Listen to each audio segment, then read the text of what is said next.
ক্লাবে বসে আছি, মনে মনে ভাবছি যে কখন বৃষ্টিটা শেষ হবে। অমনি হাবুল বলে উঠল, অরূপদা, একটা ভালো গল্প বলো তো। বেশ গল্প শোনার আবহাওয়া হয়ে আছে। তোমার জীবনে তো কত অভিজ্ঞতা আছে, সেখান থেকেই একটা তুলে ধরো না। বৃষ্টি থামতে তো এখনো বেশ দেরি আছে। নাও নাও, শুরু করো। আমি না না করেও বুঝলাম যে এরা আজ আমাকে ছাড়বে না। অগত্যা গল্প বলতেই হবে। আর শুধু হাবুল নয়, এখন বাকিরা মানে রমা, অফি, নীলু সবাই আমার কাছ থেকে গল্প শুনতে চায়। তারপর আর কোনো উপায় না দেখে আমি আমার জীবনের এক অদ্ভুত অভিজ্ঞতা বলতে শুরু করলাম। বয়সে আসলে আমি সব থেকে প্রবীণ, তাই সবাই কান খাড়া করে শুনতে লাগলো। এটা আজ থেকে প্রায় 30 বছর আগের ব্যাপার। সেইবারে কাজের সূত্রে আমি বদলি হয়ে গিয়েছিলাম মানভূম অঞ্চলে ছোট উর্মা বলে একটা গ্রামে। আমি তখন সাধারণ স্টেশন মাস্টারের কাজ করি। আমার বদলি হলো রামপুরহাট স্টেশন থেকে উর্মা স্টেশনে। প্রথম যৌবনে তখন আমার নতুন জায়গায় যেতে বেশ ভালো লাগতো, তাই বদলি পেয়ে আনন্দই পেলাম বটে। কিন্তু যদি জানতাম যে সেইখানে গিয়ে জীবনের সব থেকে বড় বাজে অভিজ্ঞতার শিকার হতে হবে, তবে আমি হয়তো সেখানে যেতাম না। আমি যখন সেই গ্রামে আসি তখন ঘোর বর্ষা। আষাঢ় সবে শুরু হয়েছে। চারধারে ভেজা মাটির সোঁদা গন্ধ। গ্রামের পরিবেশ তখন নতুন রূপে সেজে উঠেছে। কিন্তু গ্রামের কাঁচা রাস্তা তখন কাদায় মাখামাখি। ছিড়ি ছিড়ি বৃষ্টি হচ্ছে। আমার গ্রামে পৌঁছতে পৌঁছতে প্রায় দুপুর হয়ে গেল। আর এইখানে থাকার জায়গা বলতে স্টেশন মাস্টারের এক চিলতে একটা ছোট কোয়ার্টার। ওখানে খাবার দাবারের ব্যবস্থা নিজেকেই করতে হবে। স্টেশনে এসে পৌঁছতেই আগে স্টেশন মাস্টার আমাকে অভ্যর্থনা জানিয়ে স্টেশন মাস্টারের ঘরের দিকে নিয়ে গেল। তারপরে নিজের পরিচয় দিয়ে বললেন ওনার নাম অনিমেষ দে, বাসা ওই আরামবাগের ওদিকে। লোকটাকে দেখে আমার বেশ রাশ ভারী গোত্রের বলে মনে হলো, তবে বয়সে আমার থেকে অনেকটাই প্রবীণ। আমিও আমার পরিচয় দিলাম তাকে। তারপর তিনি বললেন, আজ রাতে একটাই ট্রেন আছে, সেটাতেই ফিরব। ততক্ষণ তোমার সাথেই থাকবো, তোমাকে কাজগুলো বুঝিয়ে দিই ততক্ষণ। তারপরে তিনি আমাকে সব কাজ বুঝিয়ে দিলেন।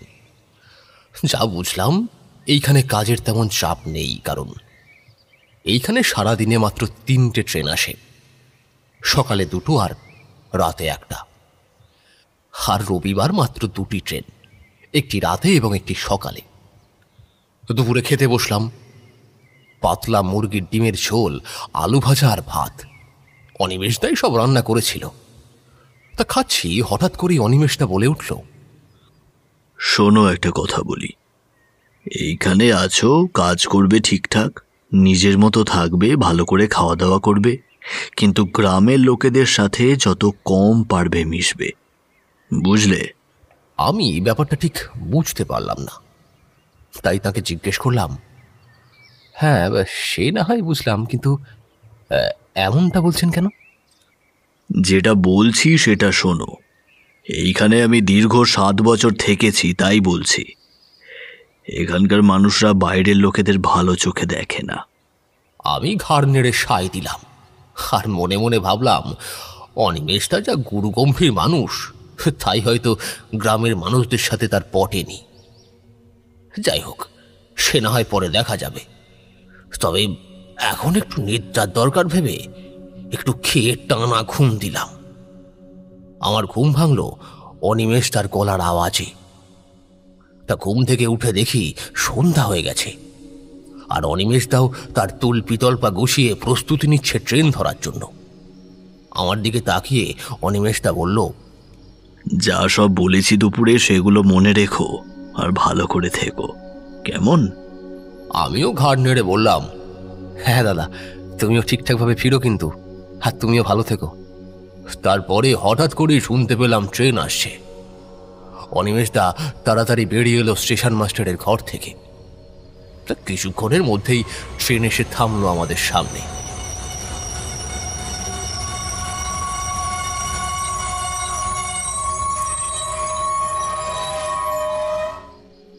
অনিমেষ দাকে আমি কম্পার্টমেন্টে তুলে দিলাম, আর অনিমেষ দা উঠে পড়ল।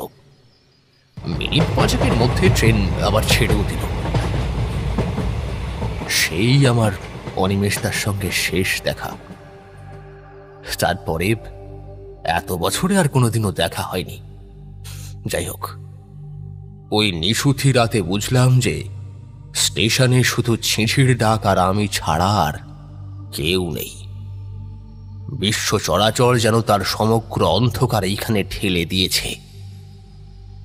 লণ্ঠনের আলো সেইখানে অমাবস্যার রাতের সুখ তারা বলে মনে হচ্ছিল।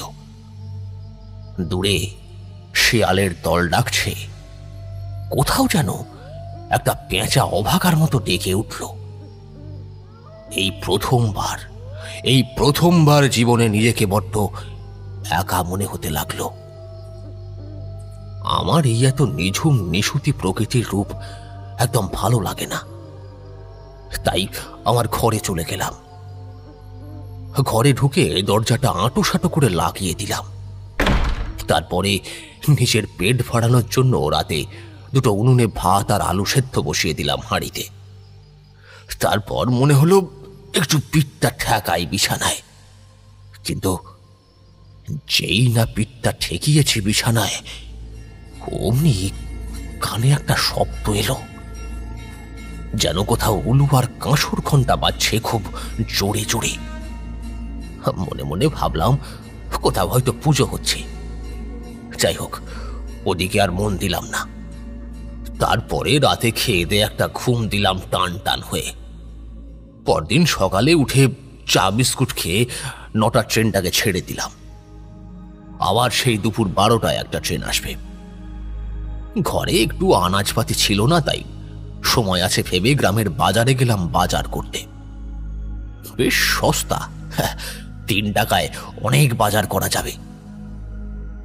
বাজারে গিয়ে এক মাসিমার থেকে বাজার করছি কি মনে হতে আমি জিজ্ঞেস করলাম, আচ্ছা মাসিমা, বলছি কাল কি এখানে কোথাও পুজো হচ্ছিল? আমার কথাটা শুনে আমার দিকে কেমন যেন হতভম্বের মতো তাকালেন মাসিমা। তারপরে বললেন, বাবা তুমি কে বলো তো, ঠিক চিনতে পারলাম না। আমি আসলে আপনাদের এই স্টেশনের স্টেশন মাস্টার, কালকেই এসেছি। তারপর মাসিমা আমার দিকে কেমন ভ্রু কুচকে তাকালো। তারপর বলল, ও তেমন কিছু নয় জোকরা, পাশের সাঁওতাল পাড়ার ব্যাপার, বাদ দাও দেখে নি ওসব। আমি বুঝলাম যে মাসিমা ব্যাপারটা এড়িয়ে গেলেন, কোনো কারণে হয়তো। তাই আমি আর বিশেষ কোনো কথা বললাম না। তারপরে যথারীতি বাজার সেরে আমি স্টেশনে ফিরে এলাম। স্টেশন থেকে গ্রামের বাজার মাত্র 5 মিনিটের হাঁটা পথ। এইভাবে প্রায় কয়েকটা দিন চলে গেল। এতদিনে গ্রামটাকে বেশ ভালো মতোই আমি চিনেছি। আসলে গ্রামটি 2টো পাড়ায় বিভক্ত, একটা সাঁওতাল পাড়া এবং একটি দাস পাড়া। সাঁওতাল পাড়ায় সাধারণত আদিবাসী জনগোষ্ঠীগুলো নিজেদের মতো করে থাকে। গ্রামের জমিদার তাদের থেকে খাজনা নেয় না। নেয় না বলাটা ভুল হবে, আসলে তাদের আশেপাশেও ঘেঁষে না তেমন। আরেকটি দাস পাড়া, সেইখানে সাধারণত বাঙালিদের বাস, যেমন দাস, পাল, হাজরা, গোসাই এরা। এদের থেকে জমিদার খাজনা নেন এবং এদের সাথে জমিদারের বেশ ভালোই যোগাযোগ আছে। এইগুলো সাধারণত যখন সময় কাটে না তখন স্টেশনের সামনের চায়ের দোকানে গিয়ে বসি, তখনই কানে আসে এই সব আড্ডায়। তা একদিন বিকেলে চায়ের দোকানে বসে চাটা খেলাম।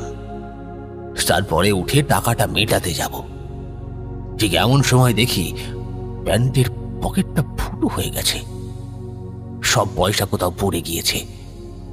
আবার যদিও বেশি পয়সা ছিল না পকেটে, ওই 2-1 পয়সা মতো। তো আমাকে এই অবস্থায় দেখে এক ভদ্রলোক যিনি আড্ডা দিচ্ছিলেন তিনি হঠাৎ করেই আমাকে বললেন, আমি দিয়ে দিচ্ছি পয়সাখানা, আপনাকে চিন্তা করতে হবেনি। আমি প্রথমত তাকে চিনি না, তারপর হঠাৎ করে এরকম টাকা দিচ্ছেন, ব্যাপারটা আমার কেমন যেন অপ্রস্তুতজনক মনে হলো। আমি বারণ করলেও তিনি আমার বারণ শুনলেন না, চায়ের ভাড়াটা দিয়ে দিলেন। আর তারপরে নিজে থেকে এসে আলাপ করলেন, বললেন, আগে আমার নাম রামু, ভালো নাম হলো রামু হাজরা। আপনাকে অনেক দিন ধরে দেখছি, এইখানে আসেন, চা খান চুপটি করে, আবার চলে যান। তো আপনি কি এখানে নতুন এসেছেন? আমি ভদ্রলোকের খাতিরে আমার পরিচয় দিলাম, বললাম, আসলে আমি কলকাতার লোক, এখানে এসছি স্টেশন মাস্টার হয়ে, এই কদিন হলো, তো কাউকেই তেমন চিনি না। তাই আর কলকাতায় থাকার সময়কার চায়ের নেশাটা যা ধরেছিল সেটাও ছাড়তে পারছি না, বুঝলেন। তাই এখানে এসে নিজের আত্মাকে একটু তুষ্ট করি আর কি, আর আপনাদের গল্পগুলো শুনি, এই যা। এইভাবে আমাদের মধ্যে কথোপকথন বেশ খানিকক্ষণ হলো। জানতে পারলাম উনি দাসপাড়ার লোক, চাষবাস করে নিজের পেট চালান। বাড়িতে এক স্ত্রী আর 2 ছেলে মেয়ে আছে। তারপর রাত বাড়ায় উনি আমাকে বললেন, রাত বাড়ছে, এইবার বাড়ি ফিরতে হইবে, না হলে বউ বাচ্চা সবাই যে চিন্তা করবে। তবে আমি বাড়ি যাই। হ্যাঁ হ্যাঁ, আমারও ট্রেন আসবে এক্ষুনি, স্টেশনে ফিরতে হবে। এই বলে আমিও রওনা দিলাম। আমার সাথে আবার রামুর দেখা হলো পরের দিন সন্ধ্যাবেলায়। সেদিন তেমন আর কেউ চায়ের দোকানে আসেনি, তাই ওর সাথে বেশ খানিকক্ষণ গল্প হলো গ্রামের বিষয়ে। জানতে পারলাম গ্রামে 5 বছর আগে খরা হয়েছিল, আর জমিদার বাবু খুব ভালো মানুষ। গরিব দুঃখীদের জন্য তার বাড়ির দরজা সব সময় খোলা। গ্রামের কতগুলো পুকুর আছে, কতগুলো লোকজন বাইরে শহরে চলে গিয়েছে, এই সব আর কি। এইভাবে বেশ কয়েকদিনের মধ্যে আস্তে আস্তে রামুকে আপনি থেকে তুমিতে নামিয়ে আনলাম। মনে হলো যে এইরকম নিঃসঙ্গ জায়গায় একজন ভালো বন্ধু পেয়েছি এতদিনে। আর তাছাড়া রামুর ছোট ভাই জগায়ের সাথেও ভালো বন্ধুত্ব হয়েছে আমার, সেও আসে রামুর সাথে চা খেতে। যাই হোক, এভাবেই দিন কাটছিল। বিকেলবেলা রামুর সাথে আড্ডা দিই চায়ের দোকানে, আর দিনের বেলা বাজার যাই মাঝে মাঝে, আর তাছাড়া নিজের কাজ করি স্টেশনে।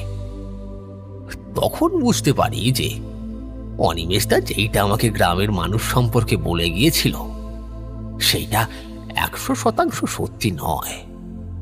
সেই লোকটা বরং খিটকেল মেজাজের গম্ভীর লোক ছিল, তাই গ্রামের লোক তার আশেপাশে ঘেঁষত না আর কি। একদিন আমি রামুর চায়ের দোকানে বসে আড্ডা দিচ্ছি, এমন সময় চায়ের দোকানদার বলে উঠল, দাইদা বাবু, এই আপনারা শিগগিরই বাড়ি চলে যান, আজ তো ওদের উৎসব শুরু। আমি দেখলাম যে রামুও গম্ভীর হয়ে গেল কথাটা শুনে। তারপর আমাকে বলল, ভায়া, আজ তাড়াতাড়ি বাড়ি ফিরে যাই, আর এই কদিন তাড়াতাড়ি বাড়ি ফিরে যাওয়াই ঠিক হইবে। আমি কিছু বলার আগে রামু আমাকে বিদায় জানিয়ে তাড়াতাড়ি পালিয়ে গেল, আর আমাকেও অগত্যা স্টেশনে ফিরে আসতে হলো। রাতে ট্রেনটাকে ছেড়ে দিয়ে ঘরে বসে বসে ভাবছি যে কিসের উৎসব আর কাদেরই বা উৎসব। ঠিক করলাম যে পুরোটা কালকে রামুকে জিজ্ঞাসা করব, কিন্তু সেই রাতেও সেই বিকট কাঁসর আর ঢোলের আওয়াজ পেলাম আমি। মনে মনে ভাবলাম এটা নিয়েও রামুকে জিজ্ঞাসা করব পরের দিন। পরদিন রামুর সাথে দেখা হলো বিকেলে নয়, বরং সকালের দিকে। দেখা হতেই রামু বলে উঠল, কি হে ভায়া, কাল বোধহয় আড্ডাটা কম হয়ে গেছিল, তাই আর সকালে আবার দেখা হইল। আমি সুযোগ দেখে রামুকে বললাম, চলো তাহলে আজ সকালে একটু চা হোক। এই শুনে রামু আর না করল না, তো আমরা দুজনে গিয়ে বসলাম চায়ের দোকানে। যেতেই চা দোকানদার বলে উঠল, খবর পেয়েছো দাদা? আমি ব্যাপারটা ঠিক বুঝতে পারলাম না, কিন্তু পাশে রামু বলে উঠল, হ্যাঁ, সে আর পাবো না, কি আর করা যাবে। আমি এইবারে কৌতূহল চেপে রাখতে না পেরে জিজ্ঞেস করলাম, আচ্ছা বলছি যে ব্যাপারটা কি বলো তো? রামু আমার প্রশ্নটা শুনে একটু ভেবে নিয়ে বলল, ও কিছু নয়, আসলে পাশের গ্রামে নিতাইকে কাল থেকে পাওয়া যাচ্ছে না, এখনো খোঁজাখুঁজি চলছে, দেখা যাক কি হয়। এই বলে রামু থামল। আমি স্পষ্ট বুঝলাম রামু কিছু একটা লুকোচ্ছে। আমি তাই আগের দিনের প্রসঙ্গ টেনে নিয়ে এসে জিজ্ঞেস করলাম, আচ্ছা বলছি যে কালকে কাদের উৎসব শুরু হয়েছে? ওই যে ওরকম করে তাড়াতাড়ি বাড়ি চলে গেলে, কেনই বা গেলে? আর আর কাল রাতে তোমাদের গ্রামে কোনো পালা হচ্ছিল নাকি? খুব জোরে জোরে কাঁসর ঢোল বাজছিল দেখলাম। রামু একটু হতবম্ব হয়ে বলে উঠল, তুমি কাল ওই সব আওয়াজ শুনতে পেয়েছো? হ্যাঁ, কি জোরে জোরেই তো সব জিনিস বাজছিল। আমি তো ভাবলাম গ্রামে কোনো পালা চলছে বোধ হয়। তারপরে রামু কিছু একটা ভেবে নিল। তারপরে যা বলল, আমরা কলকাতার মানুষেরা সহজে সেটা ধারণায় আনতে পারবো না। রামু বলল, শোনো তাহলে, এখন তোমাকে যা বলছি সেটা আমাদের এই গ্রামের ইতিহাস। আমি এই কথাটা শুনে বেশ জিজ্ঞাসু দৃষ্টিতে রামুর দিকে চেয়ে থাকলাম। রামু বলা শুরু করলো, এটা আজ থেকে প্রায় 40 বছর আগের কথা। আমার বয়স তখন 2 কি 3। পরে এই ঘটনা বাবা কাকাদের কাছে শুনেছি। আমাদের গ্রামে সবাই মিলেমিশে থাকতো। সাঁওতাল পাড়া আর আমাদের পাড়ার মধ্যে বেশ ভালো যোগাযোগ ছিল। তখন গ্রামের জমিদার বাড়ির সাথেও সাঁওতাল পাড়ার বেশ যোগাযোগ। জমিদার পরিবারের প্রধান পাইক ছিল লক্ষণ সর্দার। যেমন গায়ে বল তেমনি জমের মতো দেখতে। বাচ্চারা দেখলে নাকি রীতিমতো ভয় পেয়ে যেত। শুধু বাচ্চারাও নয়, রাতে বড়রাও দেখলে নাকি ভয় পেয়ে যেত। একটা গোটা পাঁঠা খেয়ে ফেলতো, এতই তার খাবারের পরিমাণ ছিল। লক্ষণ পাইক ছিল সাঁওতাল পাড়ার মূল মাথা। তাকে সাঁওতাল পাড়ার সবাই সমীহ করে চলতো, আর তার মারফতেই আমাদের জমিদার সাঁওতাল পাড়ায় নিজেদের প্রতাপ বজায় রাখত। তো একদিন জমিদার বাড়ির দামি রূপোর তৈরি জনার্দন মূর্তি হারিয়ে যায়। চারিধারে খোঁজাখুঁজি চলল, কিন্তু খুঁজে পাওয়া যায় না। একদিন সেই মূর্তি খুঁজে পাওয়া যায় লক্ষণের ঘরে বিছানার তলা থেকে। লোকেরা সবাই লক্ষণকেই চোর অপবাদ দিল, কিন্তু লক্ষণ ছিল নিরপরাধ। চুরি করেছিল আমাদের পাড়ার নিধুর ছেলে জগা। সে জমিদার বাড়িতে কাজ করতো মালির। সে চুরি করে জনার্দন মূর্তি লুকিয়ে রেখেছিল লক্ষণের খাটের তলায়। সুযোগ বুঝে সে মূর্তিটা সরিয়েই নিত, কিন্তু তার আগেই সে জ্বরে পড়ে যায়। তাই জমিদার বাড়ি আসতে পারেনি বেশ কয়েকদিন, আর তার ওপর কেউ সন্দেহ করেনি। জমিদার রাধাকান্ত গোসাই প্রথমে লক্ষণকে চোর হিসেবে মানতে পারেননি, কিন্তু পরে সবাই লক্ষণকে সন্দেহ করায় জমিদারও লক্ষণকেই চোর ভেবে বসল। জমিদার সবার সামনে লক্ষণকে বেত দিয়ে মারে আর তাকে অপমান করে কাছ থেকে তাড়িয়ে দেয়। লক্ষণকে যারা পছন্দ করতো না তারা এতে বেশ মজা পেল মনে মনে। তার মধ্যে প্রধান একজন ছিল আমাদের এই পাড়ার হারান। হারানই জমিদারের মগজ ধোলাই করেছিল লক্ষণের বিরুদ্ধে, কিন্তু লক্ষণের দোষ না থাকা সত্ত্বেও ওকে এমন অপমান করাটা সাঁওতাল আদিবাসীরা মেনে নিতে পারল না। তারা জমিদারের কাছে গিয়ে লক্ষণ যে নির্দোষ এটা জানাতে গেল, কিন্তু জমিদার তাদের কথা না শুনে তাদেরকে কুকুরের মতো তাড়িয়ে দেয়। আর এই ঘটনাটি শুনে আগুনে ঘি ঢালার কাজ করে। তো যাই হোক, এই ঘটনার পর লক্ষণকে কেউ আর এই তল্লাটে দেখতে পায়নি। এইভাবে প্রায় 2 বছর কেটে যায়। আস্তে আস্তে সমস্ত ব্যাপারটা ঢাকা পড়ে যায়। কিন্তু এই 2 বছরে সাঁওতাল পাড়ার লোকেরা আমাদের পাড়ার সাথে বেশ যোগাযোগ কমিয়েছে। হারান জমিদারের নতুন পাইক হয়েছে, আর বাকি সব যেমন ছিল ঠিক তেমনই। একদিন হঠাৎ হারানকে পাওয়া যাচ্ছিল না। সবাই সেদিন গোটা গ্রাম খুঁজেও তার টিকিটা খুঁজে পায়নি। যেদিন হারান হারালো ঠিক তার পরের দিন সকালে গ্রামে একটা হই হট্টগোল পড়ে যায়। হারানের কাটা মুন্ডুটা কেউ যেন তার বাড়ির সদর দরজায় রেখে গেছে। সকালে হারানের বউ দৌড় খুলেই এই দৃশ্য দেখে অজ্ঞান হয়ে যায়, আর হারানের ছোট বোন বৌদিকে অজ্ঞান হতে দেখে দৌড়ে আসে সেই দরজার দিকে। সেখানে কাটা মুন্ডুটা পড়ে থাকতে দেখে সেই চিৎকার করে সারা পাড়ার লোক জড়ো করে। সারা পাড়ার লোক তার চিৎকার শুনে সেখানে জড়ো হয়। সবাই গ্রামে প্রথমবার এমন কিছু ঘটতে দেখেছে। হারানের দেহটাও পরে উদ্ধার হয় গ্রামের নদীর ধার থেকে। তখন আসলে আষাঢ় মাস, নদীতে বেশ জল। সকালে হরিমাঝি ঘাটে নৌকা বাঁধতে গিয়ে এক মুন্ডুহীন দেহটিকে নদীর ধারে খুঁজে পায়। পরে শনাক্ত করে জানা যায় যে এটা হারাধনের মুন্ডুহীন দেহ। গ্রামে ত্রাহি ত্রাহি রব উঠল। কেউ বলে ভূতে মেরেছে, আবার কেউ বলে ডাকাতে, আবার কেউ বলে ব্যক্তিগত কারণে খুন হয়েছে। জমিদার বাড়িতেও খবর যেতে জমিদার এই ব্যাপারটাকে নিয়ে আলোচনা সভা বসায়, আর এসব কী করে হয়েছে তা খোঁজাখুঁজির জন্য লোক লাগায়।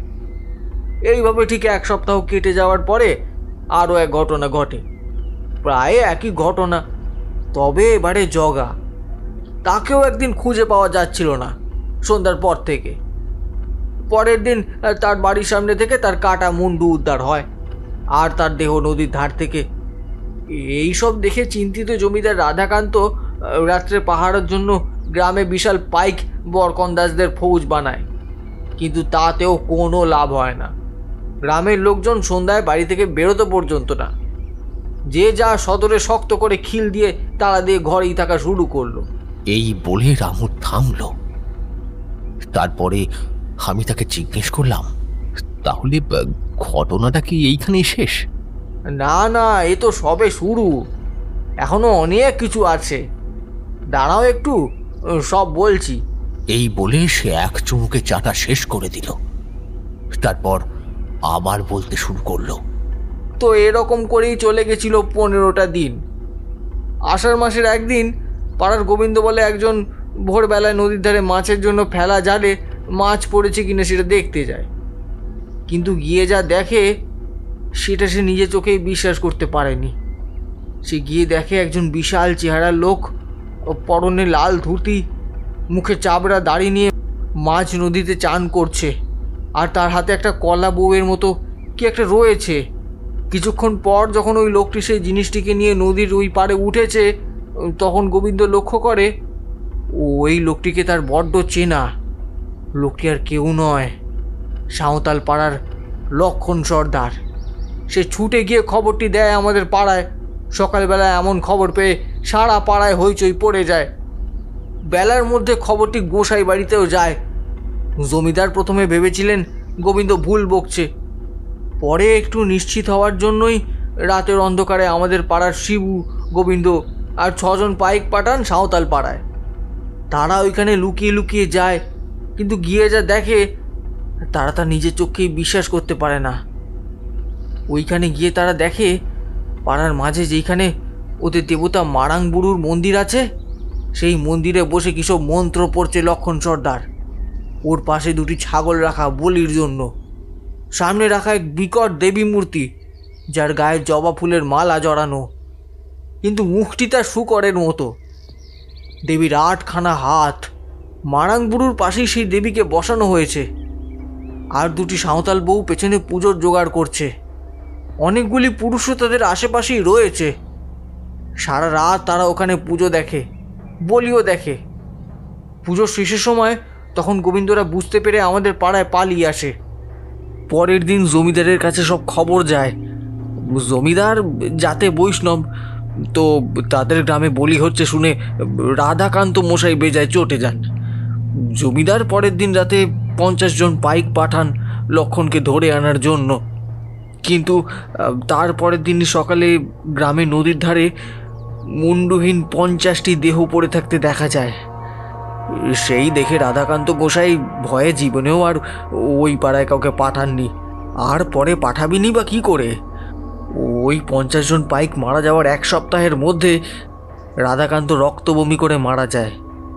তারপর তার বড় ছেলে জগন্নাথ গোসাই জমিদারি সামলান, কিন্তু তাকেও 10 বছর আগে রক্ত বমি করে মরতে হয় ওই একই কারণে। সেও তার জমিদারি আমলে সাঁওতাল পাড়ার ব্যাপারে নাক গলাতে চেয়েছিল। সেই থেকেই জগন্নাথের ছোট ভাই রমাকান্ত জমিদারি সামলাচ্ছেন। সেই থেকেই জমিদার বাড়ির সাথে সাঁওতাল পাড়ার সম্পর্ক চুকে বুকে গেছে। এমনকি খাজনা তোলা ও পাড়া থেকে বন্ধ করে দিয়েছে জমিদার বাড়ি। সেই থেকে ওই পাড়ার সাথে আমাদের আর কোনো সম্পর্ক নেই। হ্যাঁ, তো এইটার সাথে রাতের ঢাকঢোল কাঁসরের কি সম্পর্ক? আর অমাবস্যারই বা কি সম্পর্ক? আর সেই দেবী, সেই বা কে? আর নিতাইয়ের হারিয়ে যাওয়া, আমি কিছু বুঝতে পারছি না। রামু এইবারে বলতে শুরু করলো। রাধাকান্ত তার আমলে ওদের সাথে কোনোরূপ যোগাযোগ রাখেননি, কিন্তু তার বড় ছেলে জগন্নাথ বছর 10 আগে কোথা থেকে হুট করে একজন সাধু বাবাকে ধরে আনেন আমাদের গ্রামের এক অদ্ভুত বিপদের কথা ভেবে। আমি রামুর কথার মাঝখানে হঠাৎ করেই থামিয়ে জিজ্ঞেস করলাম, আচ্ছা কি বিপদ? প্রতি বছর গ্রামে বা আশেপাশের গ্রামে আষাঢ় মাসে একজন না একজন কেউ হারিয়ে যেত, কোনো কারণে আর খুঁজে পাওয়া যেত না। এটি বলতে গেলে বছর 30 আগে শুরু হয়েছিল। প্রথমে জমিদার বাড়ি গা করেনি, কিন্তু পরে ব্যাপারটি খটকা লাগায় জমিদার জগন্নাথবাবু এক সাধুকে ধরে আনে যাতে এই ব্যাপারটা সুরাহা হয়। তো সেই সাধু একদিন রাতের অন্ধকারে লুকিয়ে লুকিয়ে জমিদারের কিছু পাইকদের নিয়ে সাঁওতাল পাড়ায় ঢোকে, আর সেই মূর্তি দেখে আসে। পরের দিন সাধু জমিদার বাবুকে যা বলেন তাতে গ্রামবাসীর ঘুম উড়ে যায়। সে বলে ওই পাড়াতে গিয়ে কাল রাতে যে দেবী মূর্তিকে তিনি দেখে এসেছিলেন সে কোনো সাধারণ লক্ষ্মী বা সরস্বতী বা দুর্গা মূর্তি নয়।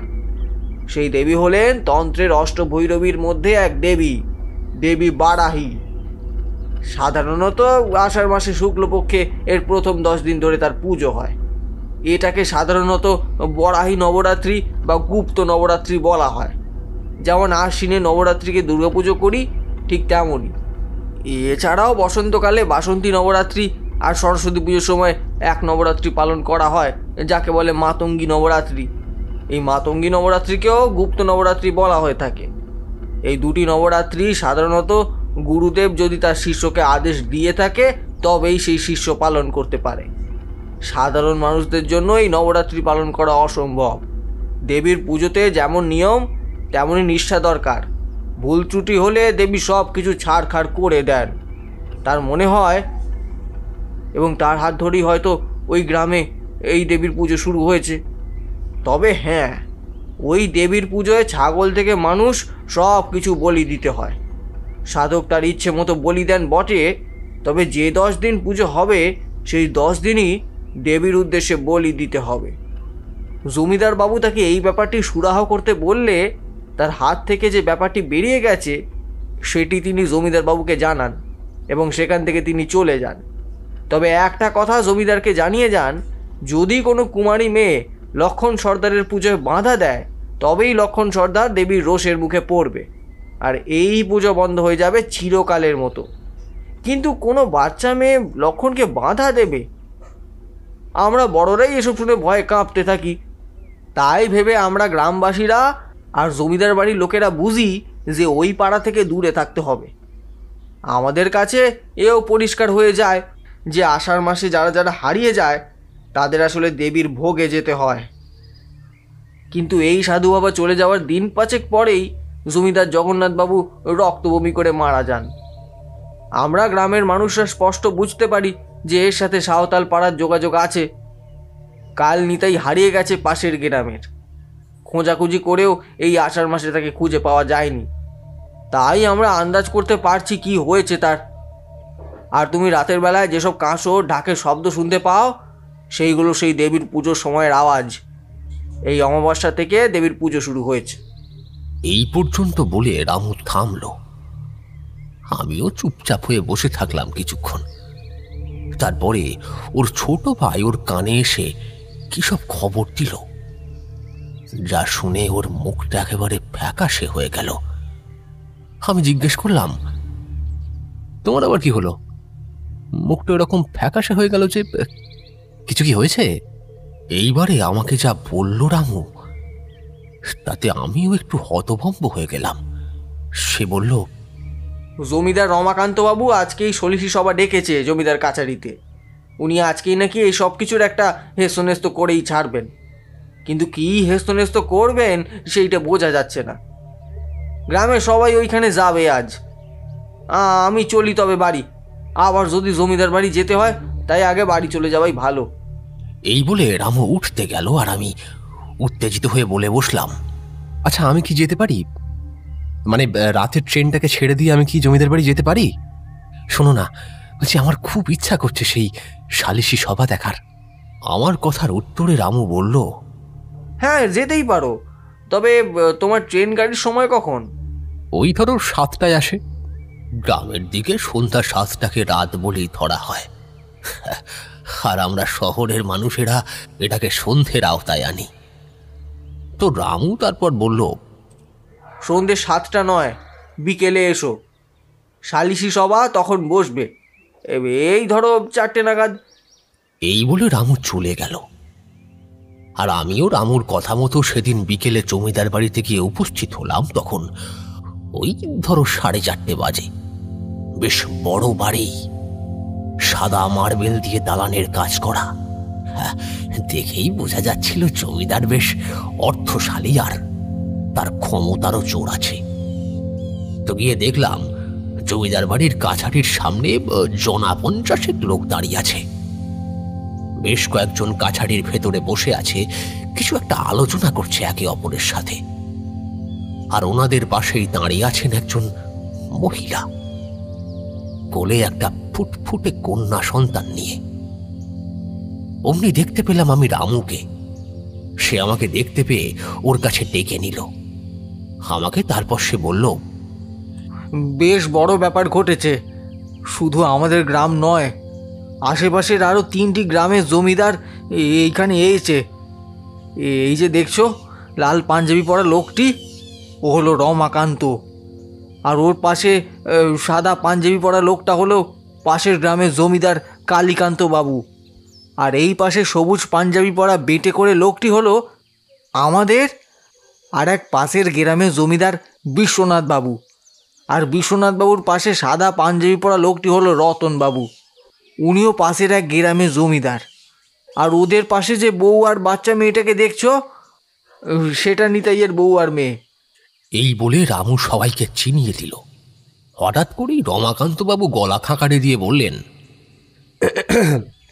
তো শোনো তোমরা সবাই, আমরা সকল গ্রাম জমিদাররা মিলে ঠিক করেছি কাল সাঁওতালপাড়ায় 200 জন পাইক ও 50 জন বন্দুকধারী লোক পাঠাবো নিতাইকে খুঁজে আনার জন্য আর ওদের উচিত শিক্ষা দেওয়ার জন্য। তোমরা কি বলো? হ্যাঁ হ্যাঁ, খুব ভালো হবে, খুব ভালো হবে। ঠিক ঠিক ঠিক, একদম ঠিক, একদম ঠিক। এই বলে সম্মতি দিতে থাকলো ব্যাপারটাকে। কিন্তু এদের মধ্যে একজন বয়স্ক মানুষ বলে উঠল, জমিদার মশাই, কাল তো ওদের নবমী মনে হয়, তো আমাদের হাতে তো সময় খুব কম। কি করে সব ব্যবস্থা হবে বলুন তো? এর উত্তরে জমিদার বললেন, জ্যাঠা, আমরা সব কিছুই আজকের মধ্যে ব্যবস্থা করার চেষ্টা করছি। পাইকেরা সব কালকে বিকেলের মধ্যে চলে আসবে। যা করে হোক নিতাইকে উদ্ধার করতেই হবে, আর এদের এই উৎপাত মেনে নেওয়া যাচ্ছে না। তারপরে আমি রামুকে জিজ্ঞেস করলাম, আচ্ছা নবমীর দিন কি হয়? ওই বয়স্ক লোকটি যে বলছিলেন।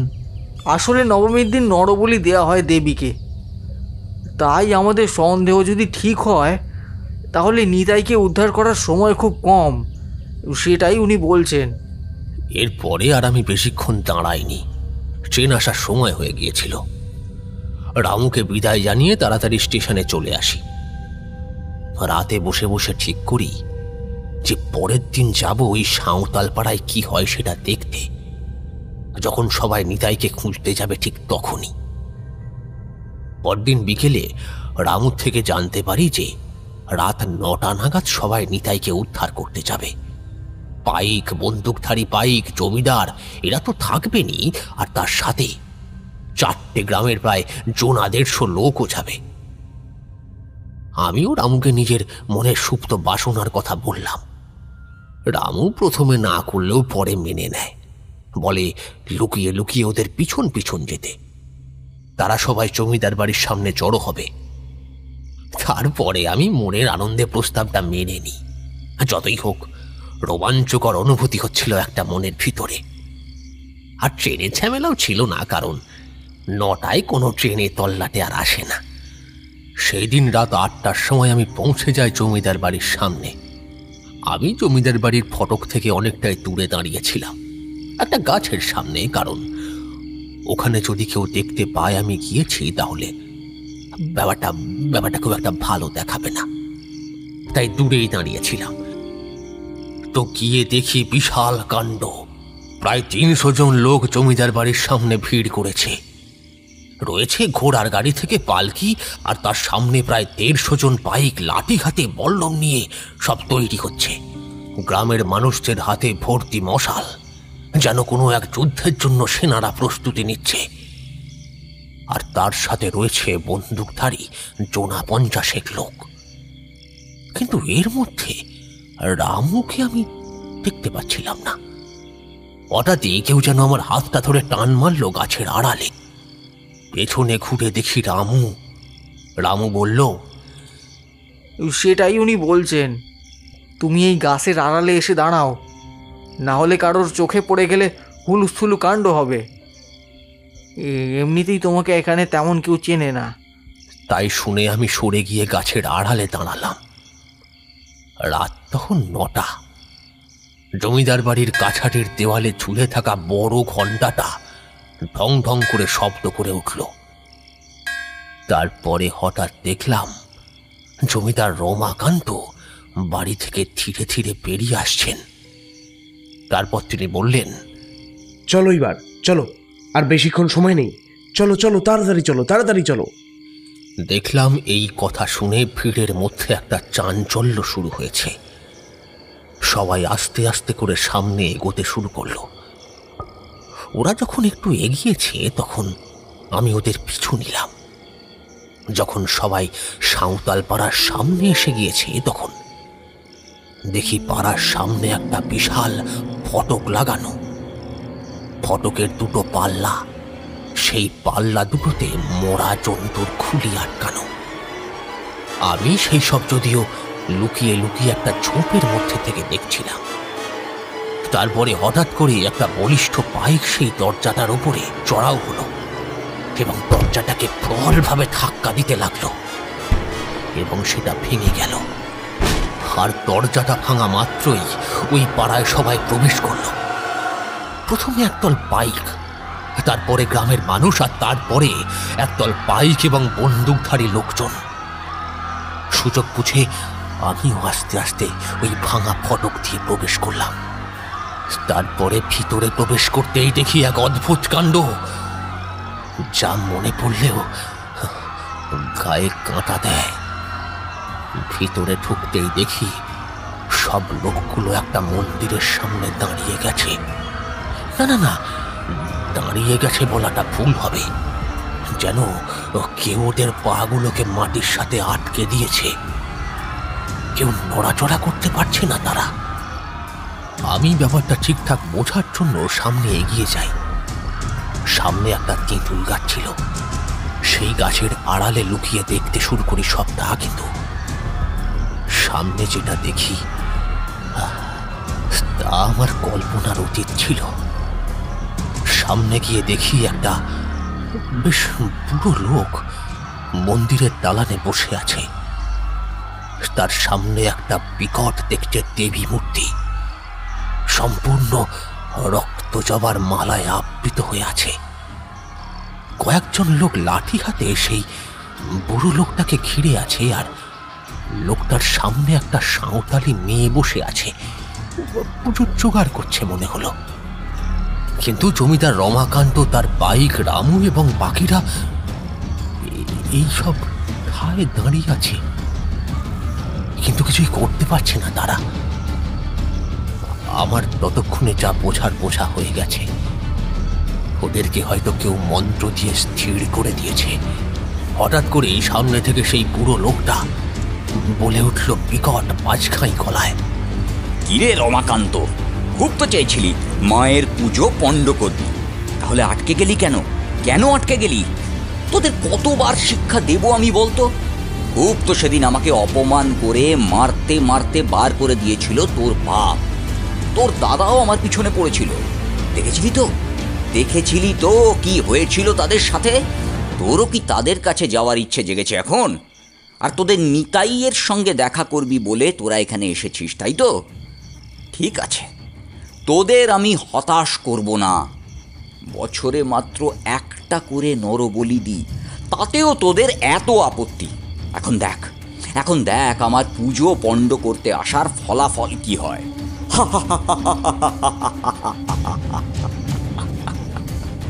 এই বলে বিশাল জোরে রাক্ষসের মতো হাসিতে ফেটে পড়ল সে। আমি বুঝতে পারি সামনে সমূহ বিপদ। এই বুড়ো লোকটাই আসলে লক্ষণ সত্তার। লক্ষণ তারপর আবার বলতে শুরু করলো, তোদের সামনে নিতাইকে নিয়ে আসছি, শেষবারের মতো দেখে নে, তারপর আর দেখতে পাবি না। তোদের সামনেই ওকে বলি দেব। এই বলে সে তার পাশে দাঁড়িয়ে থাকা লাঠিয়ালকে চোখের ইশারায় কি যেন একটা বলল। তারপরে লাঠিয়াল কোথায় যেন চলে গেল। কিছুক্ষণ পরে দেখতে পেলাম যে দুজন লাঠিয়াল একজন ব্যক্তিকে টানতে টানতে নিয়ে আসছে। সেই ব্যক্তির গায়ে কোনো বল নেই, যেন তাকে কিছু খাইয়ে দেওয়া হয়েছে। প্রায় বেহুশ অবস্থায় এনে লক্ষণ সর্দারের সামনে ফেলে দিল লাঠিয়াল দুটো। তারপরে শুরু হলো পুজো। প্রায় ঘন্টা চারেক মতো পুজো চলল। আমি গাছের আড়াল থেকে পুরো মূর্তির মতো পুজো দেখতে লাগলাম। কত উদ্ভট সব পুজোর উপকরণ, কি নেই তাতে। কাকের পালক থেকে মরার মাথার খুলি সবকিছুই যেন সেই পুজোর উপকরণে গেল। গ্রামের সব মানুষ ততক্ষণে মূর্তির মতো পুজো মণ্ডপের সামনে দাঁড়িয়ে আছে। শুধু তাদের চোখের মণি দুটো নড়ছে, যা থেকে বোঝা যাচ্ছে তারা মৃত নয়। তারপরে দেখলাম পুজো শেষ হবার মুহূর্তে লক্ষণ সর্দার একটা ধারালো ছুরি নিয়ে নিজের বুকটাকে চিড়ে ফেলল, আর সেই চেরা জায়গা থেকে রক্ত নিয়ে রাখলো একটা মাটির পাত্রে। তারপরে সেই পাত্রটি উপর করে দিল দেবীর সামনে বসানো খড়ের উপরে। তারপর তার পাশে দাঁড়িয়ে থাকা লাঠিয়ালকে ডেকে বলল, বলি দেওয়ার সময় হয়েছে, আগে ছাগলগুলোকে নিয়ে আয়, তারপর নরবলি দেব। তারপরে লক্ষণ সর্দার হাতে পুজো হয়ে যাওয়া খড়গোটা নিয়ে উঠে দাঁড়ালো। ততক্ষণে বলির সমস্ত আয়োজন করে ফেলেছে দুজন সাঁওতাল বৌভার লাঠিয়ালগুলো। তারপরে সেই ছাগলগুলোকে একে একে নিয়ে আসা হলো হাড়ি কাঠের সামনে। চোখের নিমেষে সবকটা ছাগলের ধর আর মুন্ডু আলাদা হয়ে যেতে দেখলাম। রক্তে ভেসে গেল সমস্ত জায়গাটা। তারপরে লক্ষণ সর্দার নিতাইয়ের দিকে আঙুল তুলে বলল, ওকে নিয়ে আয় তোরা, মা এবার খুব খুশি হবে।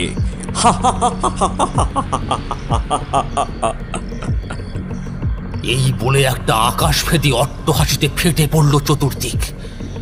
নিতাইয়ের গলাটা যখন একটা লাঠিয়াল জোর করে হাড়ি কাঠের মধ্যে ঢুকিয়ে দিচ্ছে, ঠিক তখনই দেখলাম ঠাকের আওয়াজ দ্বিগুণ বেড়ে গেল। কান ফেটে যাওয়ার মতো অবস্থা হলো আমাদের।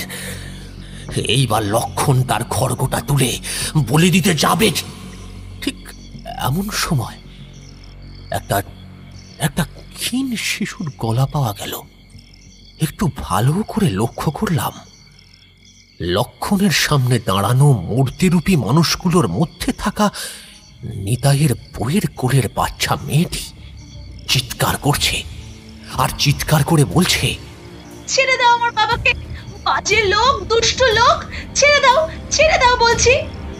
আমি বুঝলাম যে ওই শিশুটির উপরে লক্ষণ সর্দারের কোনো তন্ত্রক্রিয়া করেনি।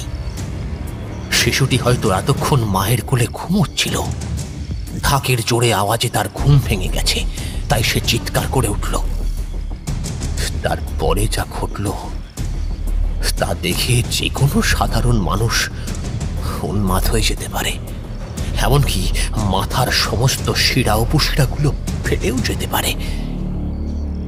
লক্ষণ সর্দারের হাতে সেই খড়গোটা খসে পড়ল মাটিতে। তার মুখের সমস্ত ভাবটা যেন ফ্যাকাশে হয়ে গেল।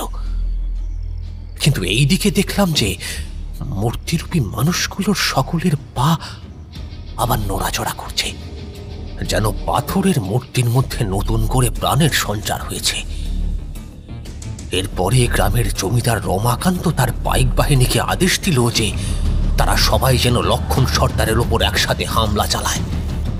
আর ঠিক তখনই দেখা গেল যে লক্ষণ সর্দার বিশাল আর্তনাদ করে মাটিতে লুটিয়ে পড়ল। দেখে মনে হলো যেন তার দেহের উপরে কেউ সজোরে মুষুল দিয়ে আঘাত করেছে। তারপরে লক্ষণ সর্দার যন্ত্রণায় ছটফট করতে করতে মাটির উপরে চিত হয়ে শুয়ে পড়ল। কিন্তু এর পরে যা দেখা গেল তা দেখে সমগ্র পাইক বাহিনী এবং যারা অন্যান্যরা ছিল সবাই স্তম্ভিত হয়ে গেল। কেউ যেন লক্ষণ সর্দারের পেটের মধ্যে দুটো ধরালো শাবল পুঁতে গভীর ক্ষত করে দিয়েছে। ক্ষত দুটো এত গভীর যে সেখান থেকে কালো রঙের রক্ত বেরোচ্ছে কলকল করে। এই সব দেখে যে লক্ষণ সর্দারের লাঠিয়াল এবং বাকি যারা ছিল তারা সবাই নিজে যে যার মতো লক্ষণ সর্দারকে ফেলে রেখে পালিয়ে গেল। এইভাবেই লক্ষণ সর্দারের দেহ ছটফট করতে করতে ধীরে ধীরে স্থির হয়ে গেল। তারপর জমিদারের কয়েকজন পাইক সাহস করে সামনে গিয়ে নিতাইকে হাড়ি কাঠ থেকে বের করে উদ্ধার করে আনলো। কিন্তু এর পরে যেটা দেখি সেটা দেখে আরো অবাক হয়ে যাই। যে দেবী মূর্তির মুখ এতক্ষণ পরিষ্কার চকচকে ছিল, সেই দেবী মূর্তির মুখ এখন রক্তে মাখামাখি। তার সদন্ত দুটো থেকে চুইয়ে চুইয়ে পড়ছে রক্ত। গ্রামের লোকেরা সেই জিনিস প্রত্যক্ষ করে সবাই হইচই করতে করতে যে যার মতো পারল দৌড় মারল। আমিও পিছন পিছন দৌড় মারলাম। নিতাইকে পাঁজা কোলা করে 4 জন পাইক জমিদার বাড়িতে নিয়ে এলো সেই রাতে। আমি একেবারে স্টেশনে পৌঁছে আমার ঘরের দরজাটা বন্ধ করে দিই। পরদিন সকালে রামুর থেকে জানতে পারি যে নিতাইকে জমিদার বাড়িতে নিয়ে গিয়ে সেখানে বৈদ্যর চিকিৎসা করে ভোরবেলার দিকে বাড়ি পৌঁছে দেওয়া হয়েছে। নিতাইয়ের বউ তার ছোট 5 বছরের মেয়েটিকে নিয়ে আগের দিন রাতে জমিদার বাড়িতেই ছিল। হাবুল এতক্ষণে বলে উঠল, আচ্ছা, তাহলে সব ঠিক হয়ে গেছিল শেষে? উফ, আগে না, এখানে এই ঘটনাটা শেষ নয়। এই ঘটনার প্রায় 3-4 বাদে সাঁওতালপাড়ায় এক অজ্ঞাত কারণে বিধ্বংসী আগুন লেগে যায়, যেইখানে প্রায় 14 মানুষ পুড়ে মরে যায়। আর যে কয়েকজন মারা যায় তারা সকলেই ছিল লক্ষণ সর্দারের সাকরেদ। যে সমস্ত বাড়িগুলোতে আগুন লেগেছিল সেই সমস্ত বাড়িগুলির মধ্যে বসবাসকারী লোকগুলো ছিল লক্ষণ সর্দারের কাছের মানুষ। আচ্ছা, এতটা না হয় বুঝলাম, কিন্তু নিতাইয়ের মেয়ের ওপর লক্ষণ সর্দারের কোনো তন্ত্রমন্ত্র কাজ করেনি কেন? লক্ষণ সর্দারেরই বা ওই রকম দশা হলো কেন? এই দুটো প্রশ্নের জট আমি অনেক পরে ছাড়াতে পেরেছিলাম, বুঝলে। তোমাদের নিশ্চয়ই মনে আছে যে রামু বলেছিল তাদের গ্রামে আসা একজন সাধু বলেছিলেন যে কোনো কুমারী মেয়ের বাধাই লক্ষণ সর্দারের কাল হতে পারে। দেবীর পুজোয় কোনো কুমারী মেয়ে বাধা দিলে দেবীর রোষের সামনে পড়বে লক্ষণ সর্দার। আর নিতাইয়ের মেয়ে ছিল কুমারী, তাই তার বাধাই কাল হয়ে দাঁড়িয়েছিল লক্ষণ সর্দারের ক্ষেত্রে। তবে একটা কথা কি জানো, কোনো মানুষই জন্মগত বাজে হয়ে জন্মায় না। তার সাথে ঘটে যাওয়া খারাপ ঘটনা, খারাপ স্মৃতি তাকে আরো বাজে করে তোলে। এই কথাটা মাথায় রেখো। যাই হোক, জীবনের একটা অদ্ভুত ঘটনা বলা শেষ করলাম। তবে আমি এইবার চলি, বুঝলে। ওই দেখো, বৃষ্টিও থেমে গেছে, এবার বাড়ি ফিরতে হবে।